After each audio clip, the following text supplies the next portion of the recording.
विद्यार्थी मित्रांनो, बऱ्याच जणांच्या मनामध्ये हा प्रश्न डोकावतोय की डिप्लोमा इंजिनिअरिंगला नक्की फीज किती व कशा असतात.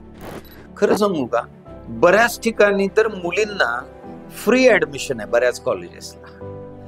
तसंच ईबीसी किंवा ओबीसी किंवा या बाकी बऱ्याच सवलती तिथे उपलब्ध आहेत आणि बऱ्याच माझ्या विद्यार्थी मित्रांना या फीज ज्या आहेत डिप्लोमा इंजिनिअरिंगच्या ह्या अगदी आरामात भरता येतील अशा पद्धतीच्याच आहेत. ओके, काय होतं, 11-12 करून जर तुम्हाला डिग्रीला जाण्याचा पर्याय घ्यायचा आहे तर तिकडे जाणारा खर्च आणि इकडे जाणारा खर्च ह्या दोघांच्यात तुम्ही मांडणी करा, या दोघांच्यात तुम्ही कंपॅरिझन करा आणि मग तुम्हाला काय त्या ठिकाणी योग्य वाटतंय त्या पद्धतीने तुम्ही निर्णय घ्या.